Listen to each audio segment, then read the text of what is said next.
Hello and welcome aboard to this episode of the We Are Reading One Piece podcast.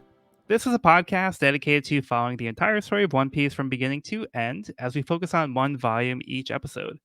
We keep the discussion spoiler-free for new fans of the series, so this is the perfect place to follow along whether you're new to the series or just want to revisit the world of One Piece with us. This week we will be covering Volume 20, Showdown at Alubarna, which covers chapters 177 through 186. My name is Joel, and I'll be your host. And joining me today, we have Sean. Hey, this is Sean. And we have Evan. Hello. Yeah, so we had a little break here, and our schedule's going to be a little inconsistent for probably the next few weeks. So we'll record when we can. But yeah, with schedules, and I have a trip coming up, so it's going to probably be a little off schedule, but we'll see what we can do.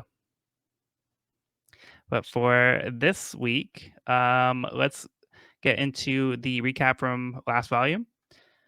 The crew made their way to Rain Base, where they had a run-in with Smoker. They split up and tried to escape, but all the crew except Sanji, Chopper, and Vivi managed to get caught in the cage alongside Smoker in a trap set by Crocodile.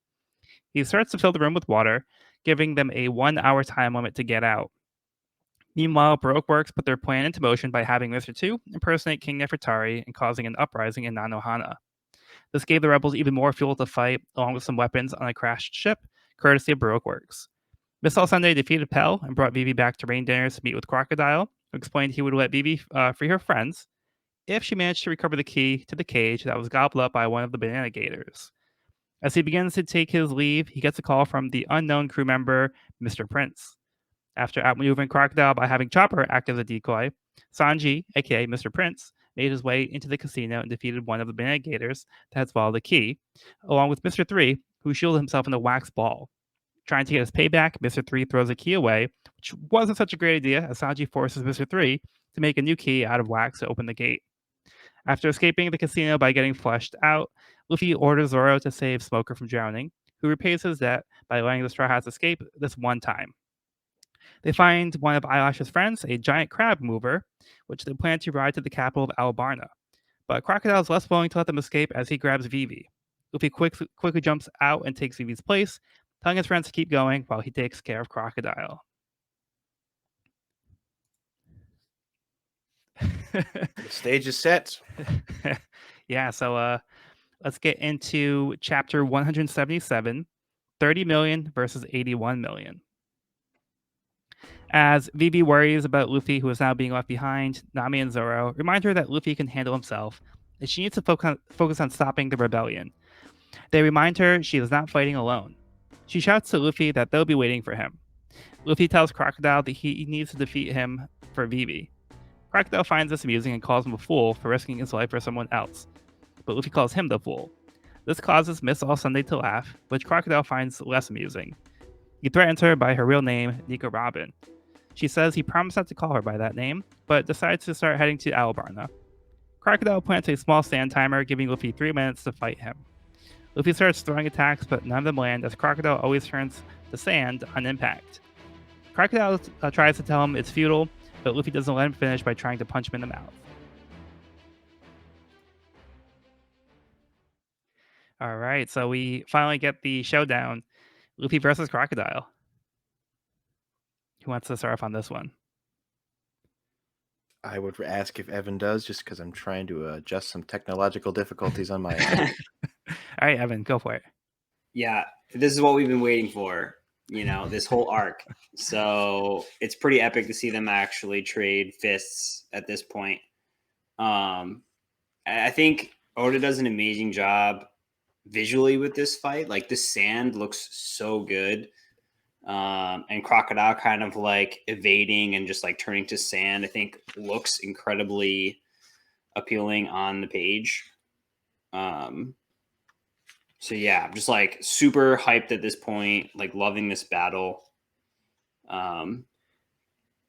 Luffy seems to be on the offensive where Crocodile is just kind of absorbing everything. But yeah, pretty epic start to the fight. I love the how he puts a timer on it. Like we already haven't gotten enough like Bond villain. Like, you have 1 hour to escape. Like, here's the key, and he like throws away the key. He's like setting up all of these I only races have against the 3 clock minutes kind to of play with. situations. And he has like an hourglass that has a stake in it. It feels like a very specific thing to have, but comes in handy in this situation.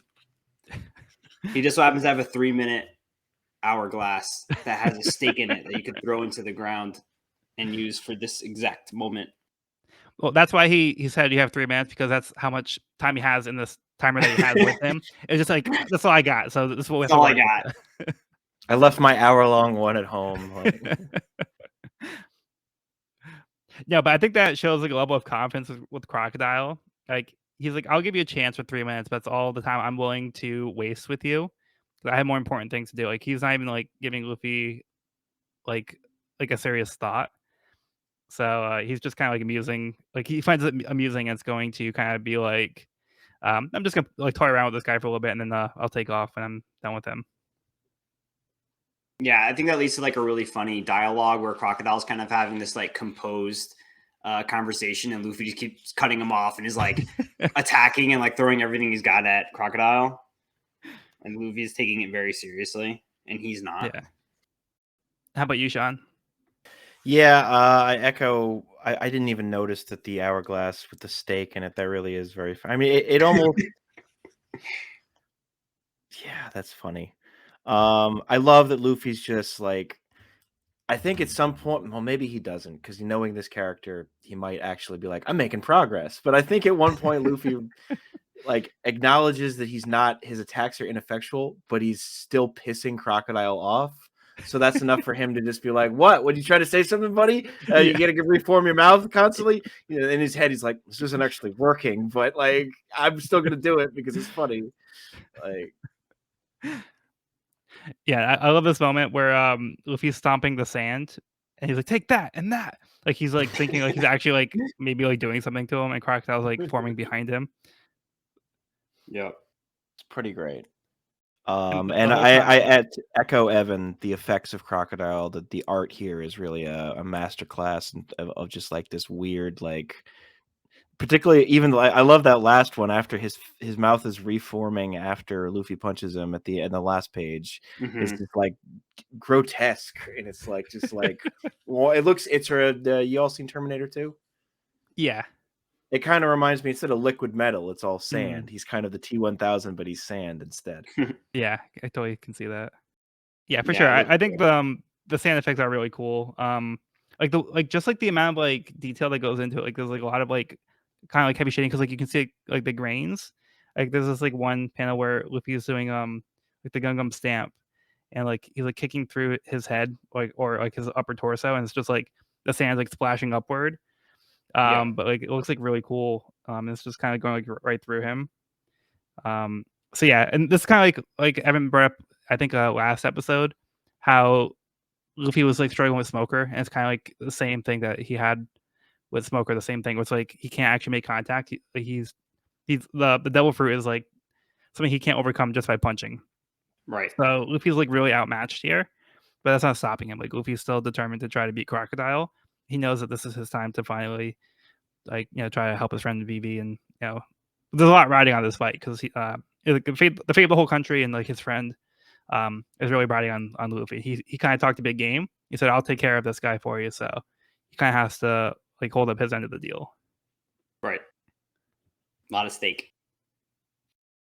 Quite a bit. And then the Yeah. other And part of this like, chapter. Oh, I'm sorry. Go ahead. no, go ahead. No, you go first. I was going to mention the beginning of the chapter where everyone's kind of like supporting Vivi, and like you said, she's not willing to kind of put all of her trust into Luffy, or is just like scared to do so. But everyone like showing support and being like, he can take care of himself. Like, we have other things to worry about. I thought that was kind of a tender moment with the Yeah. crew in the beginning of the chapter. Yeah, agreed. And then the only other thing I was going to mention was the reveal of Nico Robin, the alias of Miss All Sunday. Yeah. Or I guess Miss All Sunday is the alias of, yeah, that's what I meant. Yeah. But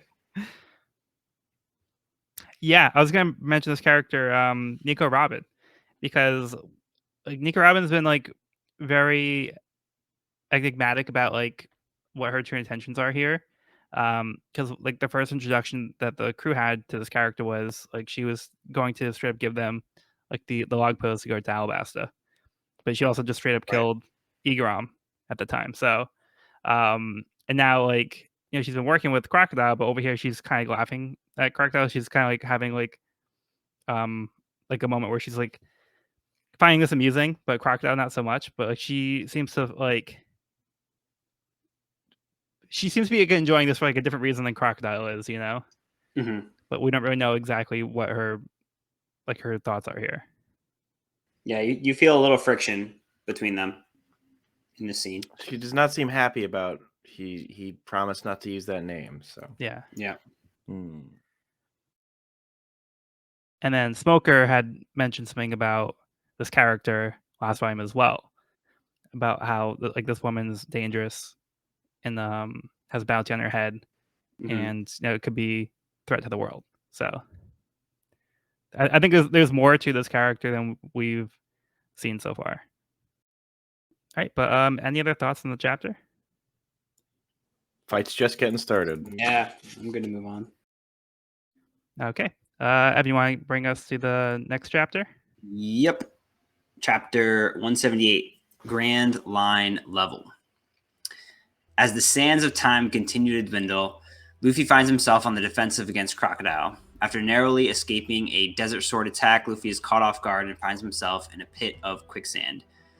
Luffy escapes and launches a series of attacks, which Crocodile evades easily and counters, catching Luffy with a Crescent Cutlass attack. In shock, Luffy looks down at his right arm, which now resembles withered up beef jerky, and begins to panic. Remembering the water that Toto had given him, he rehydrates his arm, yelling, "Yuba won't lose to the sand." Now desperate, Luffy attempts to swallow up Crocodile, but this only angers him and he sends a massive sandstorm towards Yuba. The sandstorm is so large it's noticed by Smoker and Tashigi in Rain Base as well as the Straw Hats. Vivi can tell just by the look of it, this is the work of Crocodile. Luffy is furious and fears for Toto. He begs Crocodile to stop the sandstorm. Crocodile ignores his pleas and plunges his hook through Luffy's chest, saying, "Upstarts like you are a dime a dozen in the Grand Line." Wow. Yeah. Yeah, I don't know about you guys, but this one gives me chills. Like just like this This end of this chapter here. It's pretty brutal. Oh, such a visceral scene at the end of this chapter. That silhouetted image. Yep. Yeah. This is a different level. Like it really emphasizes like I don't think even well in my mind Arlong never even got this like in some ways. It was just this like it was always a bit more of a back and forth. This is a definitive like Luffy, you don't understand what the fuck you're doing right now. Like you don't know who this guy is. Like you have stepped into a shark pool you are not fully prepared for. Like nope. That silhouette, you're like, he's dead. Doesn't look good. Like that's a death finishing move right there. That's a Mortal Kombat fatality. Yeah, that exactly. And I think we'll get more of those later on in the volume as well.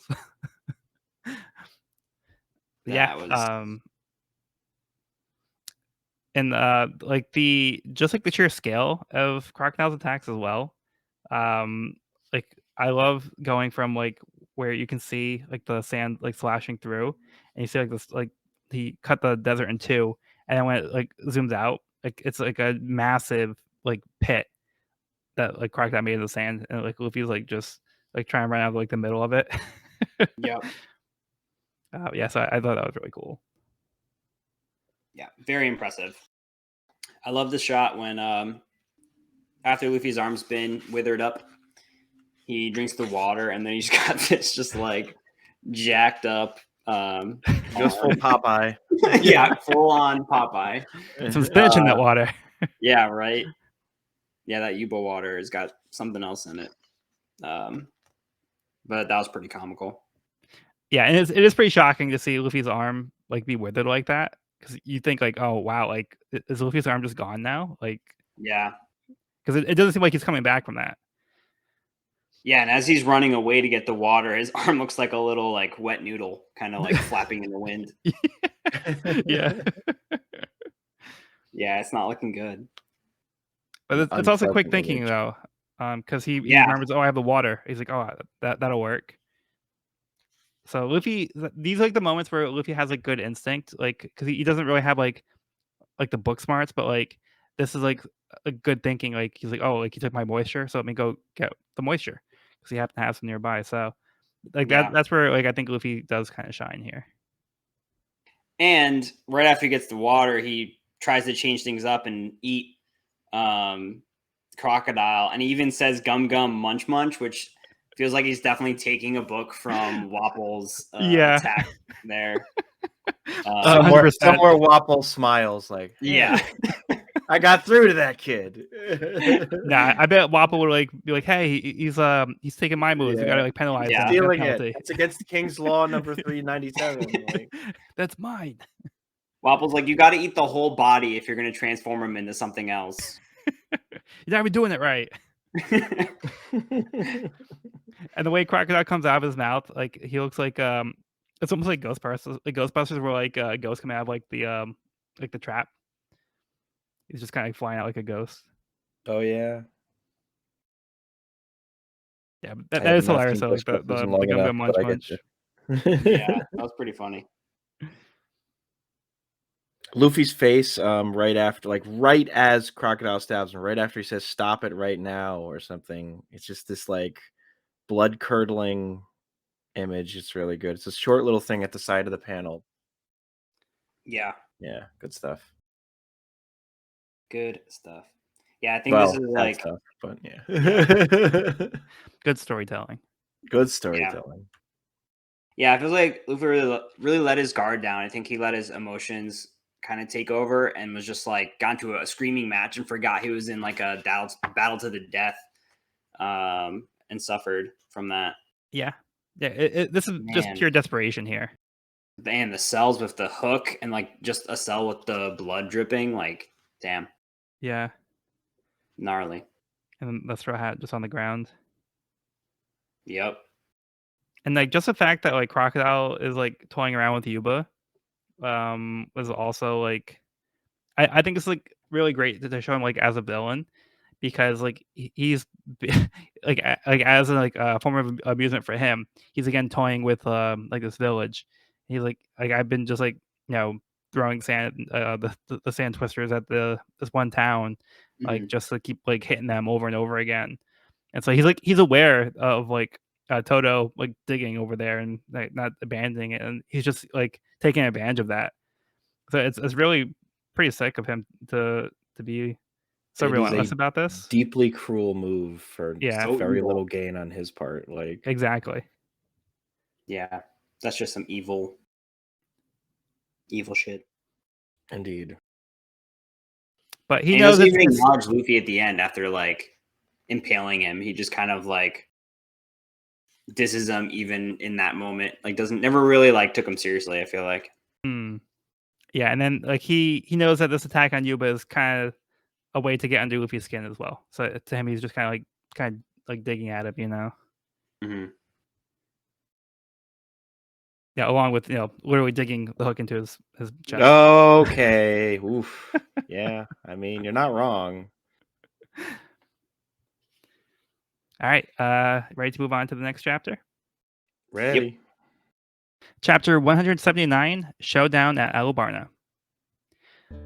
The crew continues traveling on the crab mover that Nami names Pincers and tries to keep busy, so they don't worry about Luffy. Over in Yuba, Toto hits water in the ditch that he's digging and is excited that Yuba continues to live, unaware that Crocodile is currently building a massive sandstorm that will make its way right to Yuba. As Crocodile holds Luffy up by his hook, he notices water leaking from Luffy's barrel that Toto had given him. He tosses Luffy into the giant sand pit and leaves him to die. At Rain Base, Smoker gets ready to depart to take care of something that came up at sea. He gives Tashigi the decision to either assist the royal guards or to try to capture Luffy at Alubarna. She gets the Navy ready to pursue the Straw Hats. Before leaving, Smoker tells Tashigi to pay close attention to what happens to this country, as history is being made. Koza heads for Alubarna with the rebels at full speed, while Chaka prepares the royal army for the upcoming attack, and they order the city to be evacuated. Nearby, Miss Merry Christmas and Mr. Four have kidnapped the real King of Fratari as they watch the chaos from on top of a cliff. As all the key forces make their way to converge at Alubarna, Luffy manages to get his head above sand, shouting for me. Okay, he's not dead. But he is defeated. He is defeated. This is 100% defeat on his first major defeat. Yeah. Yeah, so Luffy does not win his fight against Crocodile. He does not. Yeah, so Evan, what'd you think of this one? Well, glad that Luffy's alive, although I feel like I couldn't imagine him dying. What's the rest of And the going to be about? we're following Sanji's quest to cook stuff. Yeah, a lot of pieces of the puzzle are coming into play in this chapter. There's a lot of moving parts, a lot of sides, all making their moves. Smoker and Tashigi make an appearance. I love Smoker's bike. I think that's such a cool thing. Yeah, agreed. But I think it's interesting that Tashigi makes the decision to go after the Straw Hat crew instead of actually trying to help, the country. Mm-hmm. So I guess it kind of tells you where her priorities are here. I guess. But credit to Smoker, he lives up to Tashigi, kind of trusting her to make the decision. Apparently, he has something else that's important to go take care of. When did Sanji start wearing glasses? I think he's wearing glasses this whole chapter. I think they're the same ones from when he was at the casino. I guess he just liked them. Mr. Prince and just had to take them off yet. Yeah. He's still in Mr. Prince mode. Yeah. But Sanji does. Well, go ahead. I was gonna say, I think it's my favorite insult of all of Sanji's is when he calls Zoro Mosshead. Yeah. Like that's my favorite one. That was good. What you were saying? Oh, I was just saying I thought it was really funny when Nami punched Zoro and Sanji for arguing. There's like a heart-shaped bump on Sanji's head. Yeah. I thought that was hilarious. And Zoro is lifting eyelashes on his sword. He's doing like curls with the sword eyelash on the end. Classic Zoro. I love the giant sand pit that is with of course a classic doom sound effect after Luffy is dropped into the pit. Yeah. Yeah, and then Crocodile just leaves Luffy behind. Again, not taking Luffy as like a real threat. He's not bothering to, again, in true Bond villain fashion, to actually like finish him off. Like he's as good as dead in his eyes, so he just leaves him here. Mm-hmm. I mean, if I've ever seen someone that I would also like, he's wrong to not finish the job, but to a degree, it's like, my God, he is bleeding from an open gut wound in the middle of the desert. Like this is about as good as you can get. Like, so yeah. He also probably, I don't think he posed a massive threat to Crocodile either, because like Crocodile handled him pretty easily in 3 minutes. He only seems Crocodile to get a at single the end hit. when Luffy's like, oh, he's like, you're still alive, ugh, or something. But yeah. And then overall, the whole situation is now escalating. We have like the force of the rebel army like going to meet the forces of the Royal Guard. So like the key players are all coming into place here now, and things are about to get really bad. Mm-hmm. This is a powder keg, and someone just lit the match. Mm-hmm. Yep. Anything else on this one? Nothing to add. What's the Royal Guard guy? Not Pell, Chaka. Chaka. Yep. Chaka. Man, he's a wide dude. in that panel he gets. He's a big dude. That's all. Yeah, we haven't seen too much of him yet. We've seen Pell in action, but not Chaka. We'll see. Yep. Okay. Let's get Evan's summary for the next chapter. Alrighty. Chapter 180. And bear with me because this one has a lot of different plot points. There's a lot going on. Yeah. All right, chapter 180, Alabasta, Animal Land. Luffy's body is pulled from the sand. He's alive and he's been saved by Miss All Sunday. Did I read that right? Miss All Sunday asks, why do those with D in their name fight on? At that moment, Pell arrives. Miss All Sunday suggests that he helps Luffy and tells him the princess is alive and heading to Alubarna. Then she speeds away in her Acceligator. Luffy grabs Pell and eloquently exclaims, meat! On another note, in Nanohara, it is revealed that Igaram is alive, and he must hurry to help Vivi and stop the civil war.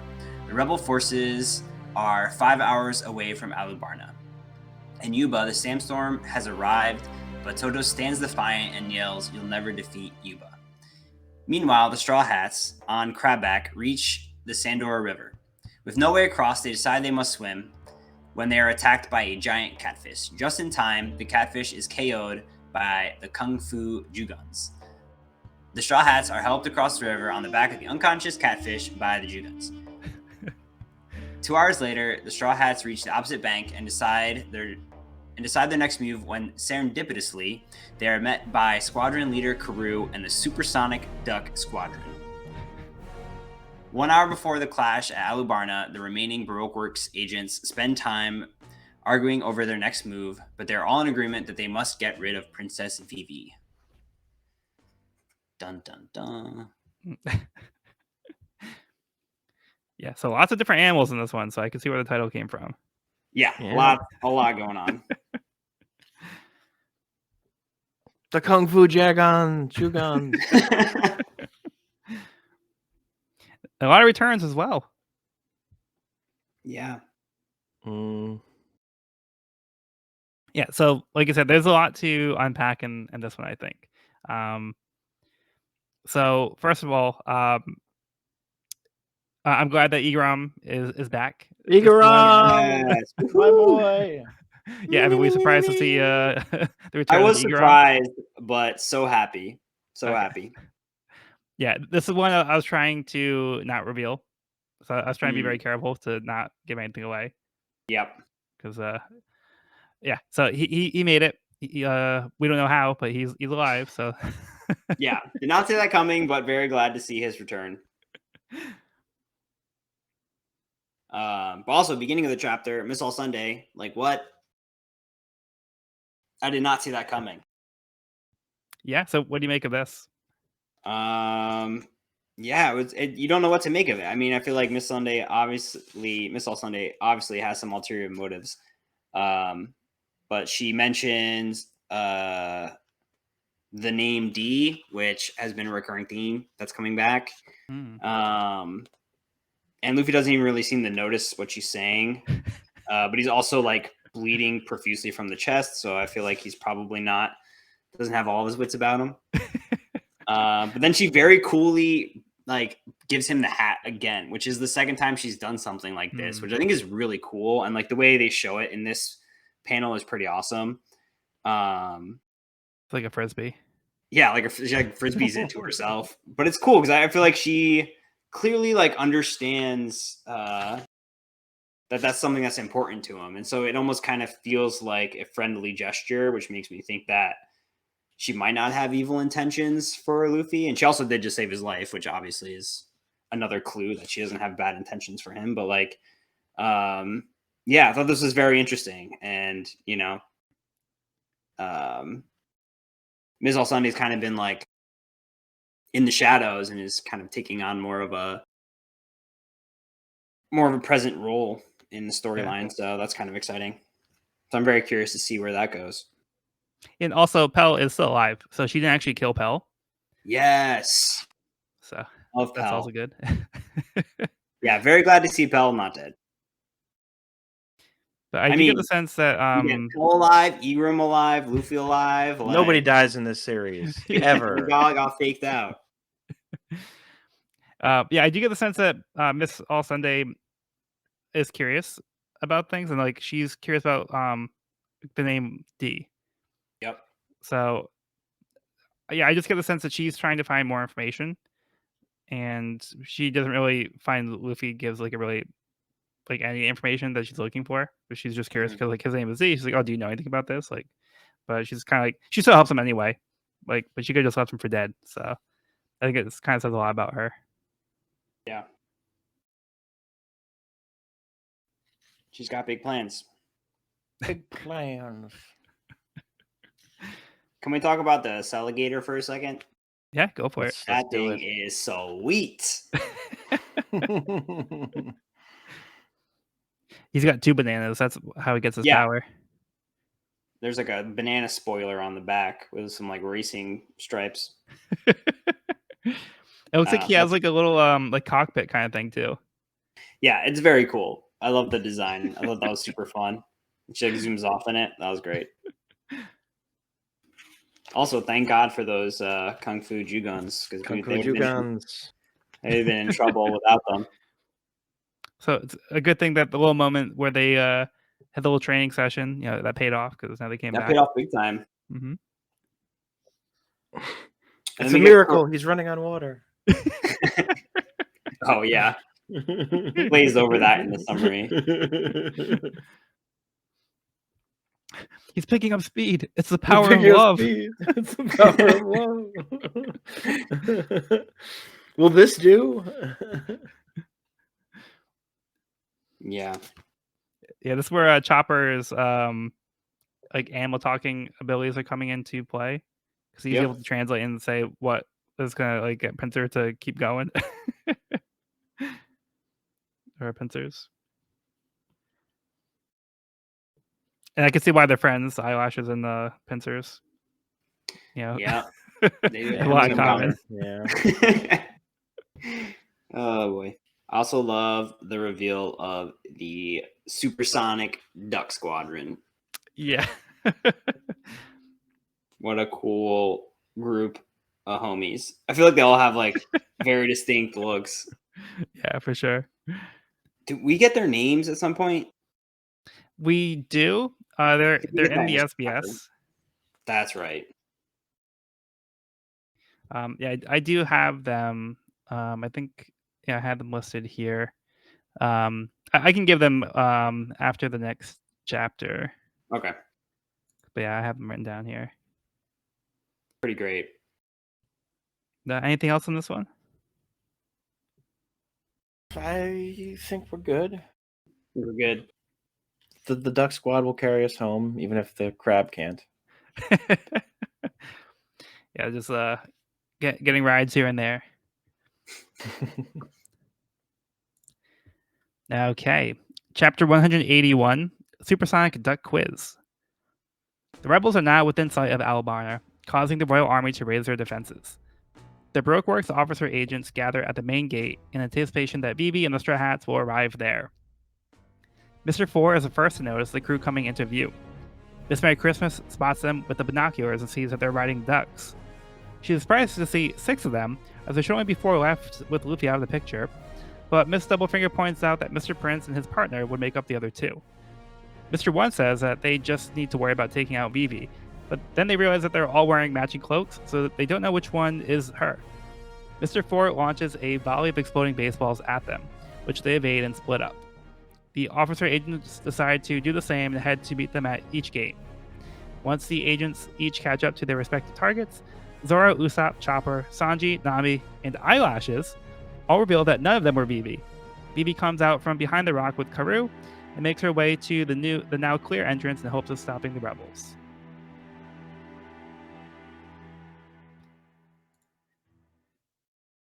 All right, thoughts on this one? Little duck diversion. This is smart. This is a smart move, and it seems to work pretty well for a while. This is a fun chapter. I think there's some really cool paneling in this chapter. I really like the reveal of all 6 characters. Yeah, that was great. Including Yeah. eyelashes. That was pretty great. The curveball. Yeah, that was awesome. Yeah, I love that out of all of them, Chopper is the most serious. Right?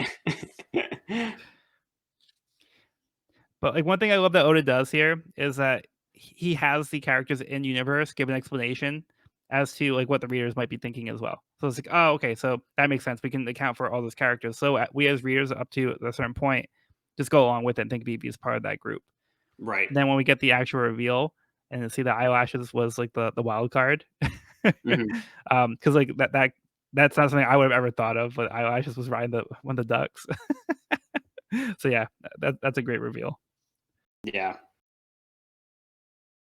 Another reveal is Mr. Four's bazooka baseball bombs. Yeah, first time Which we is see him in kind of action. Yeah, I'll be he's, specific. I'm like, baseball, what? Yeah, that's a thing. I'm glad we always get to know what's written on the back of these people's coats and such. Thanks to the translation notes. One or justice or come my way or Yep. In case you forgot the last time you saw it.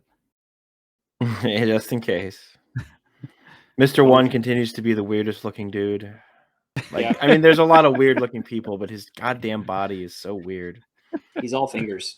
He's all fingers, man. Yep. The stages are set. Everyone's matched up. We have like multiple face-offs ready to go. Pretty much. Face off.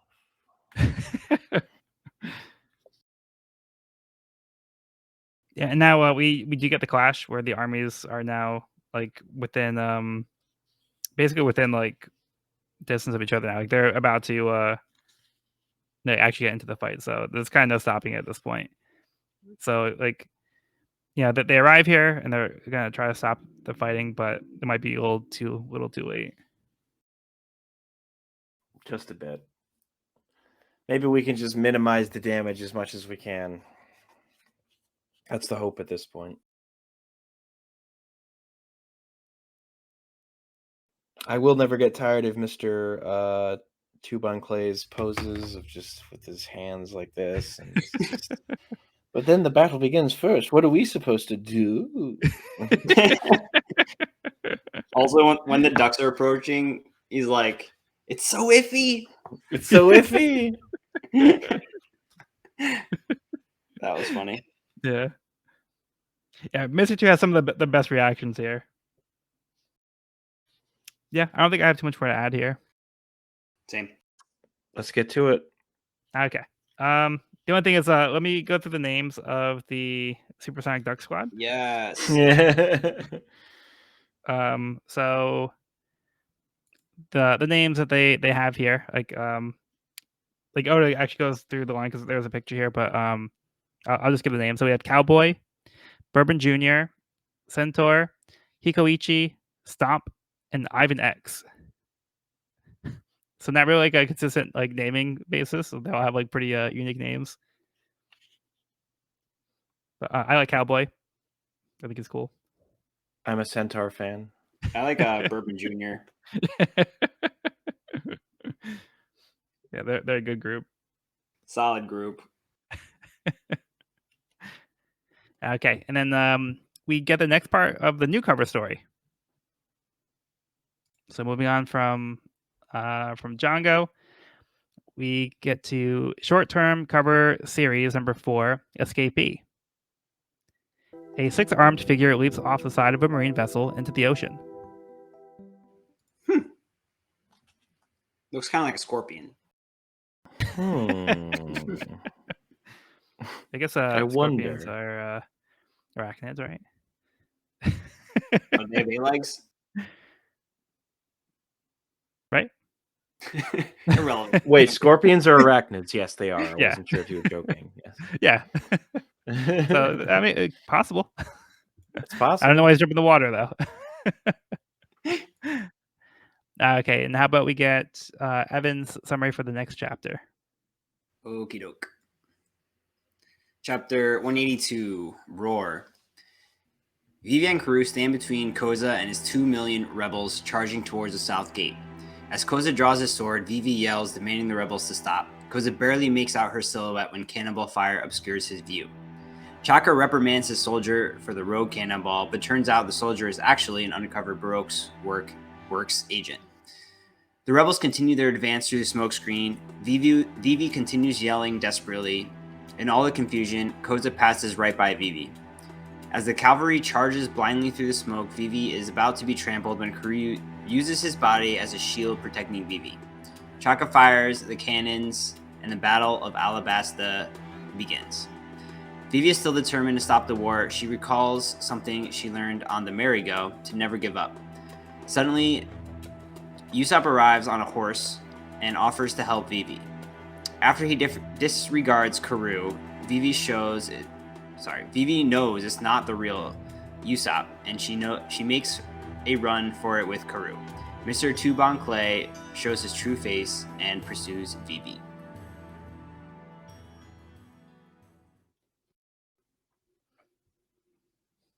All right, thoughts on this one?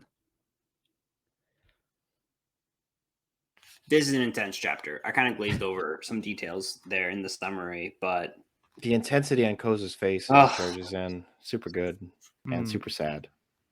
Yeah, super intense.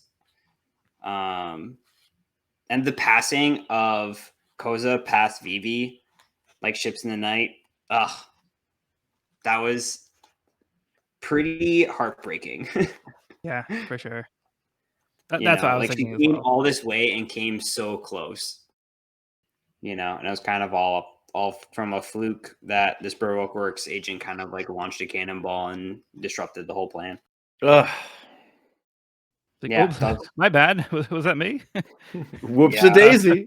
And he's got the Baroque Works tattoo, so It's just so much. Yeah. So obvious. Yeah, that was tough because you've been rooting for Vivi this whole time to see her have her chance, and it kind of get foiled in the last possible moment is a bummer. Yeah. And like the intensity, like also like in like that one panel where it says like Koza where like Vivi's like shouting, and it's basically just that. And then like when you like it cuts over to Vivi, like you can see like you can't really tell what she's saying. Like it's just like lines going through. Yeah. So she's screaming as loud as she can, but it's just like not coming through. So like nobody could hear it because like over the noise. And then Koza just runs right by her, which is like you said, like heartbreaking. It really is because like the desperation and like her shouting. It was all for nothing really. It seems like Koza like almost had a moment of realization there. Like it seemed like he was kind of onto something, and he kind of thought something was up. He like saw her silhouette. I think he heard his voice, or he heard his name, and maybe was starting to put together. But it was like the heat of battle, and like all of his comrades are like in war mode around him, and I feel like he wasn't able to kind of like concentrate or hone in on that little disturbance. Yeah, he just kind of like brushes it aside. And kind of brushes it off. Yeah. Yeah. So many missed opportunities. Yeah. I think Karoo comes up big again. I feel like Karoo's been such an MVP for sure with this whole arc. Like Karoo saves Vivi's life here from getting trampled by camels. Yeah, this is also like heartbreaking too. Like the panel with like Karoo like kind of like beat up and like laying on the ground, like his eyes are blanked out. Yeah, I was like, no way Karoo is dead. But what? Two chapters ago we found out like no one died, so I'm like, no way to kill off Karoo. No, he's still alive.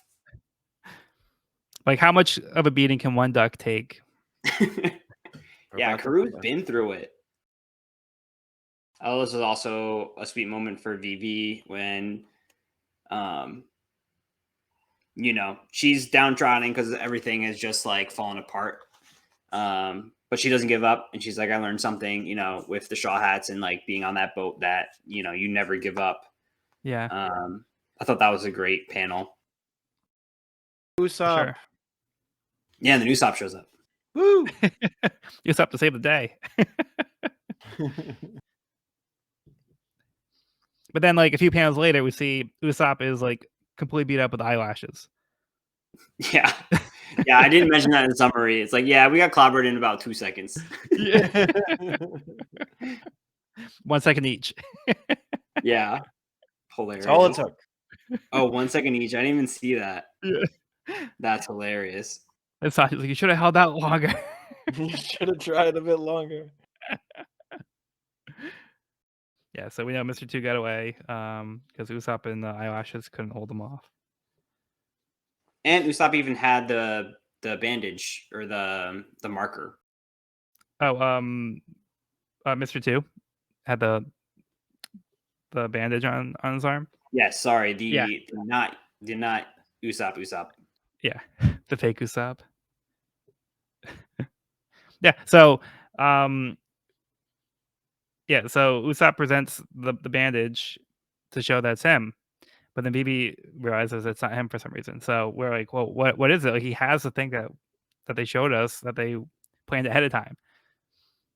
So I think this is like, it's a really smart thing here that we see, like BB picks up on something that we don't know as a reader yet. Right. Yeah, I was like, wow, that was like good on VV. Like that was a good pickup. And he even has the goggles too. Yeah, he's like, the birds are gone, or like forget about it. Yeah. And she knows their relationship, so she knows Usopp would never say that about Karoo. Yeah, that was like the first thing that like kind of gave her like that sense, like, oh, something's not right here. Forget that bird. That bird. He's definitely hasn't been the MVP of the saga. Yeah, after their fight together on the little garden, you know, that Usopp and Karoo had that bond. So, and I just love this panel here with Mr. 2, with the reveal with like the shadow on his face. Oh yeah, it's like, I wonder what gave me away, but like it's like a very sinister look on his face. So sinister. It's so good. Yeah, it's great. And then immediately into a swan dash, which is less sinister, I would say. Yeah, you can't escape me. And the car was still going. Like he was down, but he's up again. So he's up again. Yep. Can't keep a good duck down. Nope. I believe in Karoo's supremacy. Yeah. Yeah, I think he's the leader for a reason. Yeah, squadron leader. What's next? King of Alabasta. Pirate King. Karoo finds the One Piece. That's the secret. We're gonna find out in the next modern latest chapter, Joel. It's Karoo. Karoo. Okay, you guys ready to move on? Ready. Yep. Okay, next part of the cover story. Hachi's Walk on the Seafloor. Volume 2, Let's Go Home. Hachi begins to swim back to his home as he passes some sea life creatures. Okay, Hachi. Not a scorpion. Not a scorpion. Good guess. Octopus. Or is it octopus? Yeah. Yeah, he's an octopus, yeah. So not too much there, but we now know the next cover story is going to be about the former Alubarna crew member. Yeah. Who always seemed a bit nicer than the others. Yeah, he was a likable character. Yeah. He was totally willing to give Zoro that like the ride. swim across, across over the water. Accidentally super helpful. Okay, let's get on to chapter 183, Squadron Leader Karoo. After their encounter with Mr. 2, Zoro devised a plan to be able to tell who the real members were by having them reveal a black X symbol underneath their bandages, as only the true members would know about them. Since Mr. 2 did not reveal the symbol, Vivi realized he wasn't really Usopp. As she makes her escape on the injured Karoo, they think that they're in the clear once he jumps up on the wall at high speed. Unfortunately for them, Mr. 2 is able to follow suit. At the top of the wall, they are surrounded by the chaos, but decide to try to make their way through to the palace in the hopes of being able to find Koza. Karoo is hit by a stray bullet and goes down. As Mr. 2 closes the gap, he is attacked by Cowboy and Ivan X of the Supersonic Duck Squadron, accompanied by Sanji. He tells the Ducks to accompany BB to get away, while he stays behind to fight Mr. 2, where they cross legs. Outside the main gate, after being defeated by Mr. 2, Usopp finds an injured Chopper. Chopper warns Usopp that Miss Merry Christmas and Mr. 4 are still nearby. Miss Merry Christmas is a mole woman who is hiding underground, while Mr. 4 is a cleanup hitter that has a dog that works with him. Usopp has no idea what that means. Before he can get up to speed, a baseball comes flying at him and explodes.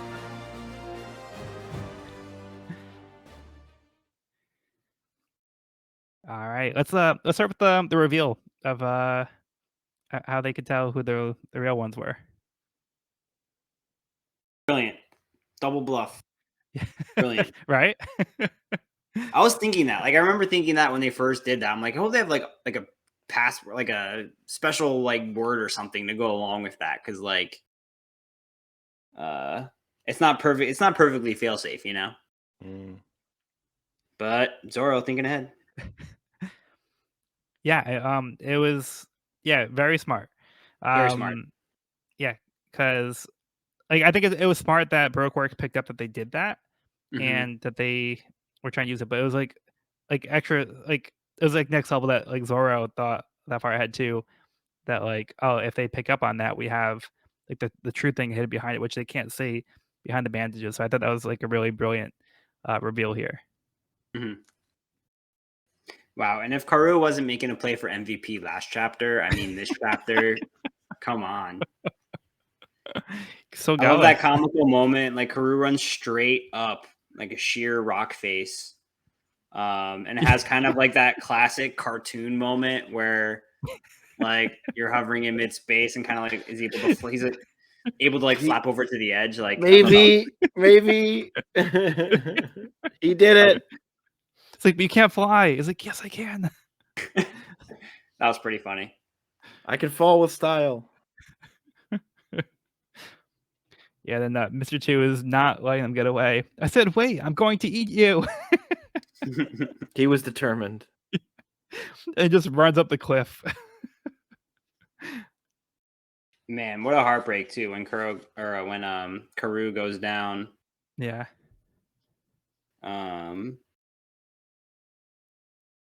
The visually that whole scene was done really well. I thought like the shot of Karoo going down and like gritting the teeth with the blood coming out. Like, oh my god. He's already got like one eye closed from blood. Yeah. Karoo is a tank. Like broken foot or whatever. Yeah.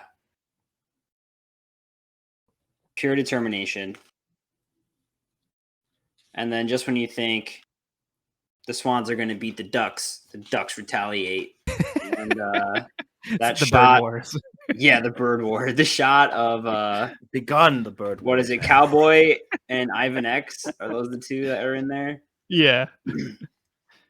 That headbutt from Ivan X is top-notch form. Yeah. That was beautifully done. Yeah, Ivan X is like the big one. Like he's like some beef to him, you know. Kind of got some Viking hard, vibes. Yeah. Viking helmet vibes. Yeah. So good. And the Cowboy. Cowboy's got the double goggles. He's got the goggles on his eyes and his hat. What is he, a Final Fantasy character? Yeah. That'd be belts more. Yeah. That was a great scene. And then we get Sanji versus Tuban Clay, which I think is a great matchup, and I can't wait to see that unfold. And he loses the glasses. Yeah. Finally. We get the panel dedicated to the loss of the glasses, R.I.P. No. Yeah. Mr. Prince no more. Yeah, Mr. Prince no more. Yeah, I like that panel where like Mr. 2, it looks like Mr. 2's coming for a kick and Sanji kind of goes to like intercept with his own kick. Yep. Thwack. So like Zoro, he's had more like sword fights. We haven't really had Sanji have somebody who has like a similar fighting style to him. So I think this is pretty exciting like matchup here. Yeah, agreed. Battle the kicks. Oh, and I like how Mr. 2 says, "Oh, you must be Mr. Prince," and then Sanji says, "No," and then he drops the glasses. He says, "I'm Sanji." So that's how you know Mr. Prince, the person is gone now. Yep. I'm Sanji, a top flight sea cook. Great intro. Cook? Well, I'm a top flight swan. Yeah. He's got the comebacks. Touche, Blancle. Yeah, but cooks shouldn't mess with criminals. I'm a criminal too. I'm a pirate and a cook. So we're 2 peas in the pod, eh? Yeah, this is going to be a great battle. Speaking of great battle, we move over to Chopper and Usopp, who are being confronted by Mr. Four and Miss Merry Christmas. I know Sean's looking forward to this one. Totally. Yeah. That's gonna be so fun. Do you guys want to move on to the next chapter? Any other thoughts on this one? Yep. Let's get over with. Are you of us? We'll see. We'll see. Okay, well, before that, we have the next part of the cover story, Hachi's Walk on the Seafloor, Volume 3. Hachi rescues a panda shark. Hachi removes a fishing hook from a panda shark. Sure does. So I couldn't find a reason why it was written this way. It was like, it says pan, and then in parentheses is the. Like, I was thinking maybe there's like some kind of pun here, but I couldn't think of anything. And try to see if there's any kind of like translation thing with it, but yeah, I couldn't find any reason why it would have been that way. I don't know. I am at a loss. Anyway, that's that part of the cover story. All right, and then we have Evan's summary for the next chapter. Yep. All right, chapter 184, Moletown, Block 4. At the southeast gate, Mr. Four and Miss Merry Christmas face off against Usopp and Chopper. Mr. Four reveals his favorite gun, Lasso, who is a gun that ate the mut fruit. Yep, that's right. Turns out the latest technology on the Grand Line allows inanimate objects to obtain devil fruit abilities. Anyways, he has a cold and just so happens to sneeze exploding baseballs. Miss Merry Christmas turns into a mole, or maybe a penguin, to dig a network of connecting tunnels, which she names Moletown Block 4. Mr. Four and Lasso use the tunnels to pitch and hit exploding baseballs at the Straw Hats from every angle.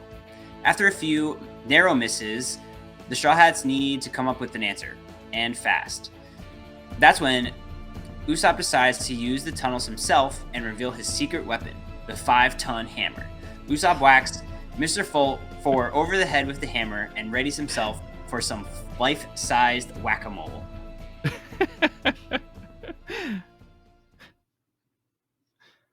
And so it begins. Yeah, how about we start with Sean on this one? I do not care for this fight. I think, look, One Piece is an incredibly wacky story, and it has a lot of wacky stuff, but there's a certain level of like, okay, but let's take this kind of seriously. Maybe at time, maybe that goes over. Like, I don't know. Like, I know it's super complaining about like this is too much in a story like this, but this is too much, dude. It's just like I play baseball and I've got a dog that's a gun and it's a baseball and then the thing, and it's like I can't take this serious. It's Looney Tunes in the worst way. Like, and I don't know. It's fine. It serves the best. As I was talking to Joel earlier, the best part of this is like emphasizing more like zone type fruits and like Miss Merry Christmas and how that and stuff. But a zone type, I thought there was something odd about him.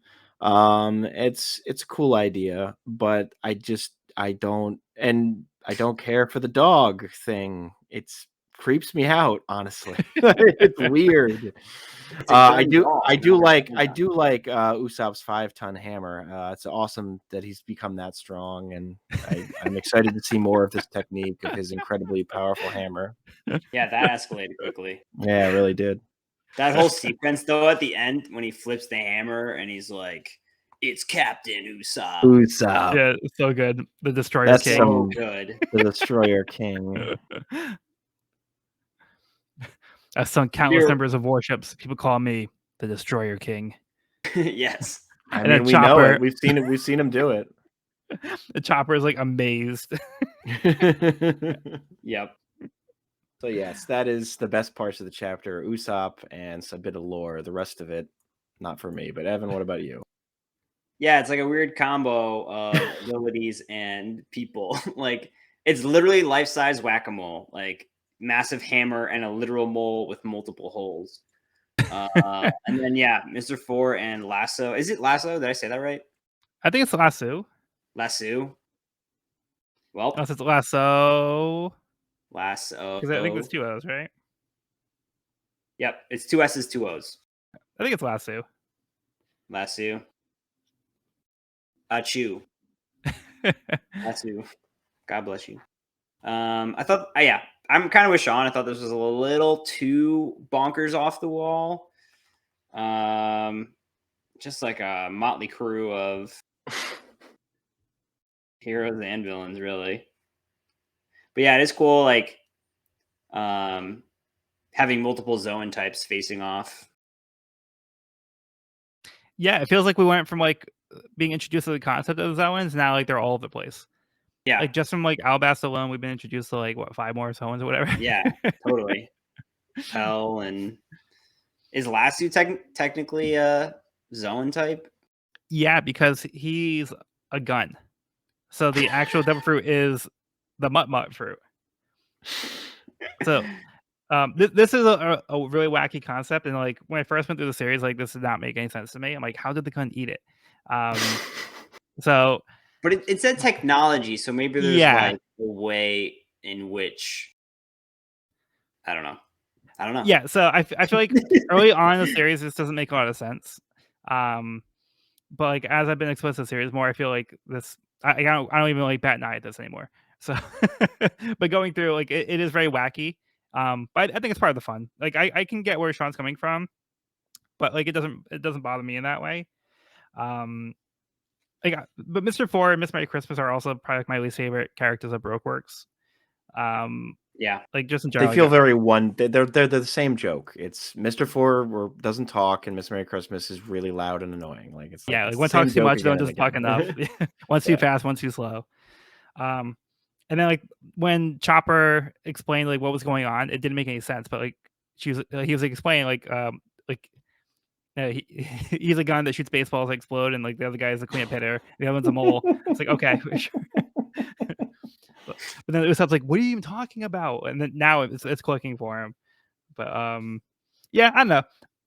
I think this is still a fun setup for like a fight, and I think it's just being fun. It's fun to be introduced to things we haven't seen before in the series. So some new concepts being introduced and different forms of Zoans, and this fighting style here. And then I think it's hilarious here that Usopp thinks that Miss Merry Christmas is a penguin. Yeah. She's like, I'm a mole. She even says, enjoy your stay at Moletown Block 4. And she's turning into a mole woman, and he says, a penguin? A penguin? Like he didn't even get something similar, like I don't know, like an armadillo. I don't know, like a penguin is a sea animal. We're in the desert. No Usopp, claws, like those big claws. It's just like, come on, like. I also love the moment where Chopper is trying to attack Mr. Four, and as he's staging his attack, Miss Merry Christmas grabs his leg and holds him still, and he's about to get hit by a baseball, and he is like about to go down, and then he realizes, he's like, oh yeah, I can like shrink down. And he's like, oh yeah, I can do this. Yeah. And he dodges it by just turning back That's into great. his little form. His little cute form. Yeah. He tries to punch Miss Merry Christmas. He says, curse you, mole lady. And then she like dies away. And then he says, and curse you, Dermadal, and tries to punch Mr. Four. He jumps in the hole too. Yep. But he transforms into the bigger form when he tries to do the second punch. So like Chopper's like very fluid with his transformations, which I think is fun. Yeah. And then the great one where Usopp says, you guys are the only one that can use these holes, and he like jumps out with the giant hammer and smashes Mr. Four. Which, like, I don't know. Like Usopp and Chopper giving up a really good fight here, right? And the fact that they were beaten by Mr. 2 in like 1 second each. Well, those eyelashes in Usopp. So Usopp is getting a second chance, but Oh, yeah, it Chopper was was here eyelashes and before. Usopp. Yeah. That's right. They didn't have Chopper. That's right. Still, though, you'd think Usopp would have put up a better fight against Mr. 2. I don't know. Mr. 2 must be Curious what pretty happened tough. there. Well, I mean, if he's going against Sanji, I think that gives us an indication, maybe like his kind of power level. Yeah. All right, but how about we move on to the next part of the cover story? Let's. Hachi's Walk on the Seafloor, Volume 4. Hachi receives a thank you gift of meat. The grateful panda shark brings Shachi to his home to treat him with food as thanks for saving him. Yeah. Nice. Not too much going on here yet. There you go. I don't know how refrigerators work underwater, but Somehow. Okay. Moving on. Chapter 185. Oh, is that so? Chopper is completely amazed by Usopp's ability to wield a 5-ton hammer. Usopp wonders if his attack actually affected Mr. 4. Usopp begins a game of whack-a-mole by trying to hit Miss Merry Christmas, who keeps popping up from the holes in the ground. Usopp tries to intimidate her by revealing that he was the one who single-handedly defeated all of Brokeworks agents and is backed by 8,000 people. Once again, Chopper is completely impressed. As Usopp continues to flaunt how impressively he handles the 5-ton hammer, Mr. 4 makes a recovery to everyone's surprise. This Merry Christmas begins to get suspicious as Mr. 4 doesn't seem to have any injuries, then lastly launches an exploding baseball that causes the hammer to be destroyed. To Chopper's surprise, it was a fake, and just 2 frying pans covered in black plastic. Angry at the deception, Miss Merry Christmas begins attacking Usopp as Lasso and Mr. 4 continue attacking Chopper. Chopper decides he needs to end the fight. He uses his scope technique to try to analyze their weakness. Usopp tries to evade the mole, but is not quick enough when she pops out from under the ground, grabs his feet, and drags him into a brick wall. Chopper deduces that their weakness is that all the holes are connected underground, and they can exploit that by causing Lasso to sneeze from the sand, causing a large explosion underground.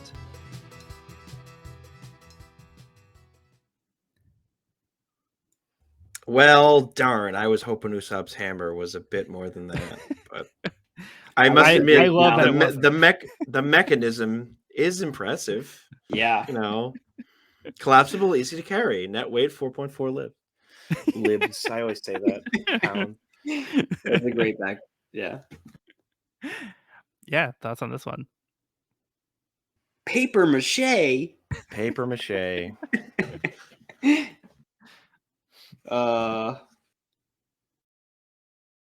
Did you guys catch the return of one of Usopp's classic techniques? Yes. They snuck a rubber Usopp's band hammer. in there. Yeah, because he goes like, Usopp pound, Usopp pound, Usopp pound, rubber band, pound. They even show it too. You can see him doing the rubber band. Yeah. Classic. He throws that little switch up in there. One of these times, it's gonna work. It's gonna work. One of these times. Yep. More absurdity, but another fun chapter. I like this part of the fight more than the opening because we don't have to worry about the dog so much at this point. Well, it's more about Usopp's antics.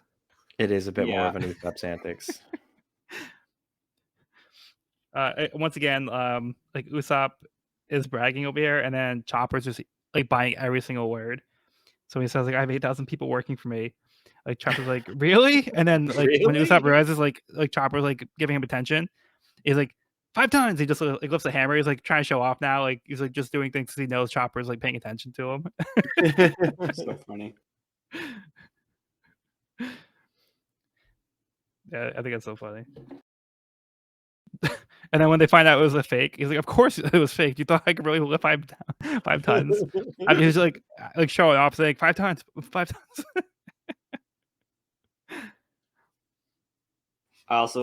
I love when Miss Merry Christmas is dragging Usopp through the wall, and it makes like a Usopp shaped hole, and you can see his nose.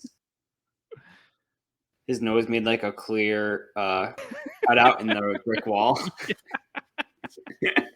Little details like that make it all worth it. So Yeah. good. Yeah, his nose once again is like destroyed at the end of this chapter.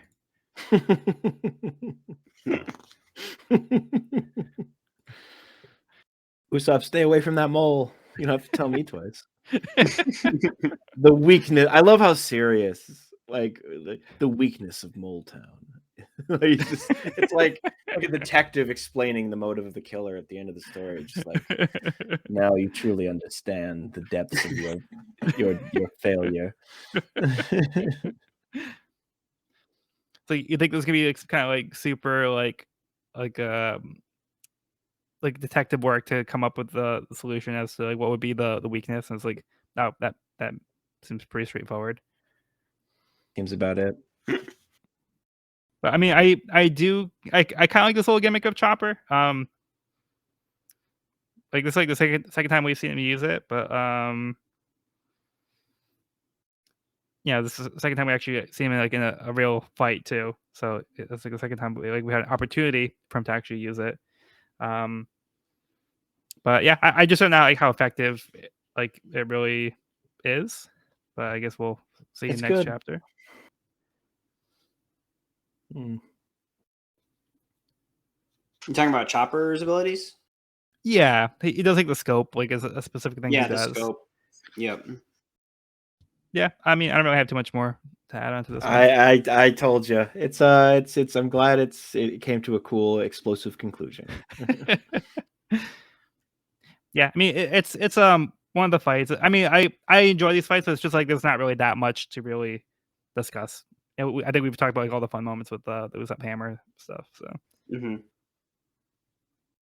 Next chapter ends strong though, so I'm Hmm. ready to keep going. Okay, so Evan, how about you give us the last chapter of the volume? Yep. All right. Chapter 186, 4. The explosion was not enough to defeat Mr. Four and Miss Merry Christmas. Sorry, Sean.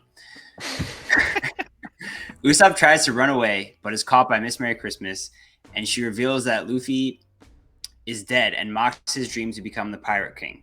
Usopp is enraged. As he is being dragged, he tells Chopper, "There are times when a man has to fight, even if there are seemingly no chances of winning, which is when their friends' dreams are being laughed at." Usopp is struck by a massive blow from Mr. Four's bat, but he somehow is able to get back to his feet. Chopper uses his extra special transformation, Horn Boost. Miss Merry Christmas seizes Usopp and attempts the same move to finish him for good this time. But before Mr. Four can strike, Usopp lets loose a smoke star, clouding his vision. In that moment, Usopp slips out of his shoes and from Miss Merry Christmas grasp, and Chopper scoops her up with his antlers just in time for Mr. Four's cleanup swing, which sends Mole Lady flying. Using Chopper's antlers to make a massive slingshot, Usopp launches his hammer, which takes out both Mr. Four and Lasso. Usopp and Chopper get the first victory and win the Battle of Alubarna's Southeast Gate. And that's the end of the fight. All right. Hey, it was worth it. Some cool Chopper poses here and transformations. Yeah. Yeah. I Yeah, mean, so even if this whole fight is a little bit of a flop, I think it looks really good. It looks good. It always looks good. Like that I think there's some really great that opening moments here. panel when they're kind of all like rising from the smoke. Yeah. Pretty sinister looking. It's like, oh, we thought we beat them, but I guess not. Yep. It's not over. And Usopp takes a seemingly fatal shot to the face with like that. The bat we know is incredibly strong because earlier in this book, he leans it up against the wall and it breaks the wall. It's so heavy. But he swings full mustard and just like takes out Usopp and it even has a panel of like a skull with like the nose breaking and like different cracks in the skull. Yeah, it's a Mortal Kombat X-ray move. So Yeah, much like MK in these X-ray, like internal damage was done. That's what I'm Nose saying. is It's like entirely broken. I'm like, maybe his nose like softened the blow or something. Maybe he has like a super strong nose. It That's seems why like it's the so only big. way out of this. Yeah. But yeah, I was not expecting him to immediately stand up after that one. But then the panel of his face post smash is pretty gnarly. I mean, It's pretty rough. gushing Yeah. blood from his entire face. It's like pale white eye. Like what happened there? Yeah, pretty gnarly. And then we immediately see Chopper's counter when he goes horn boost, which is pretty badass. It's a pretty badass shot. Chopper all amped up. Yeah, and that's the last form that we haven't seen all 7 of his transformations yet. So presumably he must have eaten the Rumble Ball at one point. I'm thinking maybe in this like top panel of the page, it says, "I won't let you do it," and he goes like flip. I'm thinking maybe he took out the Rumble Ball. Because he says, "I'll show you an extra special transformation." So the only way he could access this transformation is if he had the Rumble Ball, but he doesn't make a big show about it like he did last time. Because Did he normally he'd not only already have. take it? I don't remember him actually taking it at any point. I don't know if you guys saw it. Does he need the Rumble Ball to use like scope and his other abilities? No, so scope is just like a technique that he does when he's in his brain point mode. Oh, okay. Gotcha. But to access the horn boost, this is like one of the hybrid modes. So in order to do this one, he does have to have the Rumble Ball. So right before he uses scope on page,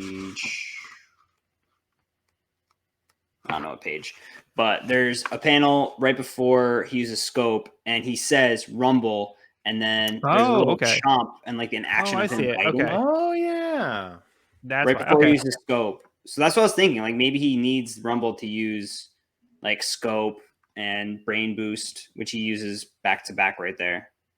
Okay. So yeah, I missed that going through it. So yeah, so he does eat the Rumble Ball then. So it was just like explicit earlier. Okay. Yeah, I don't think he needs to do that to do the scope necessarily, because that's just something he does in his brain point mode, which is like when he's like the little mode. Right. But yeah, he does have the Rumble Ball. It's just I don't think he does any of the other forms until this point.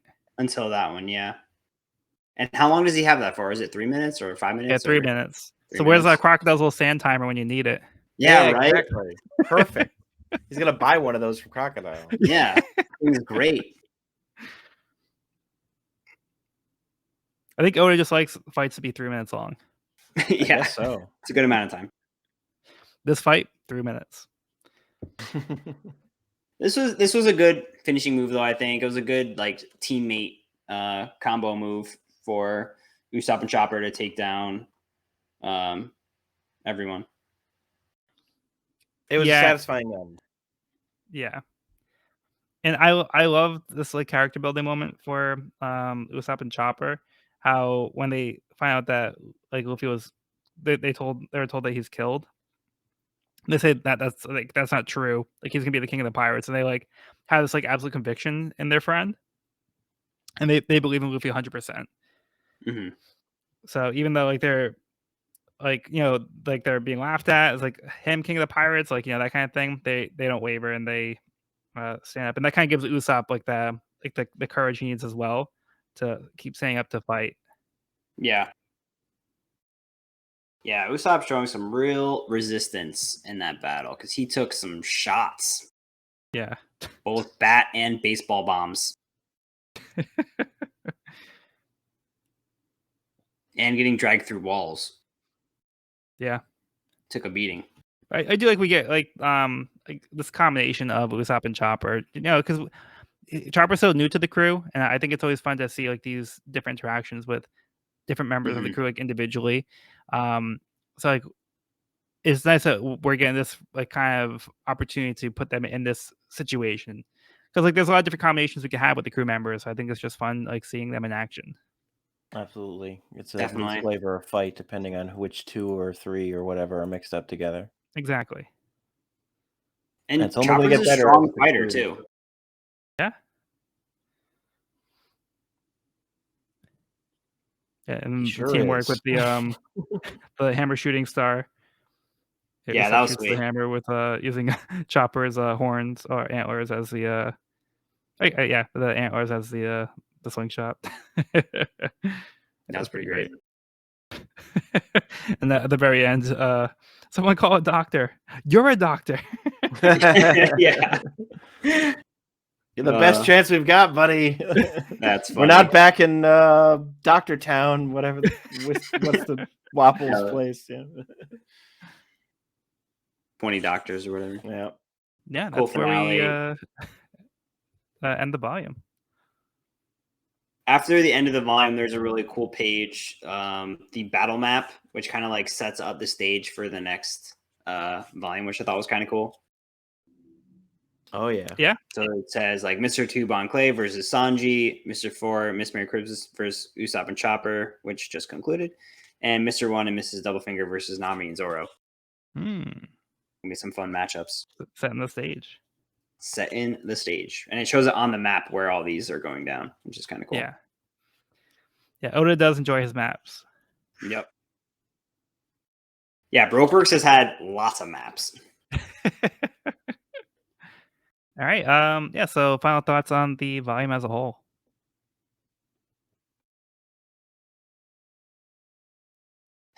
It's getting pretty epic. We have a war going on. Like the scale is very big. The stakes are high. Yeah.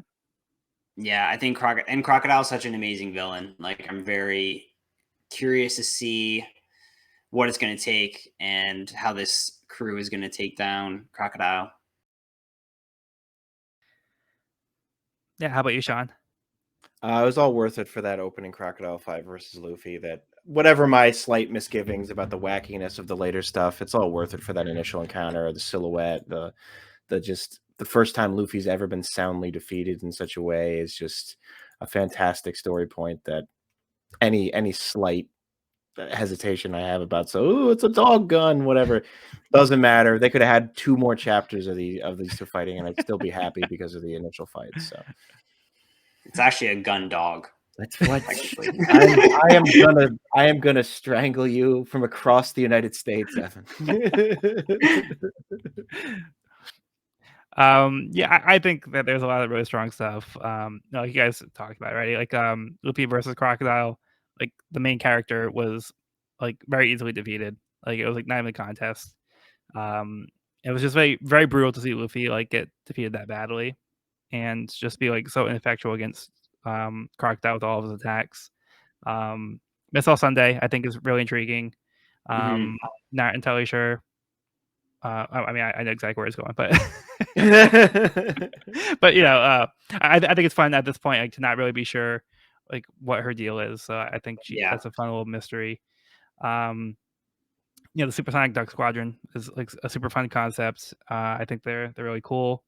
The reveal with the X mark being the fake out, I thought was brilliant. Yeah, and I still enjoyed like this fight at the end. Again, not my favorite characters from Baroque Works, but I think there's some really great moments. Usopp is just like to me like a highlight of that whole fight. And of course Igram still being alive. We didn't really get My boy. like really too much, but you know, it's just good to know that he's around. He's back in Alabasta, so we'll see how that plays out.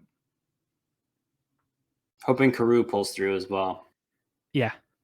MVP. The unsung hero. All right. Well, that will conclude this week's episode of the We Are Reading One Piece podcast. You can find this episode wherever podcasts are found at We Are Reading One Piece podcast.buzzsprout.com or on our YouTube channel at We Are Reading One Piece.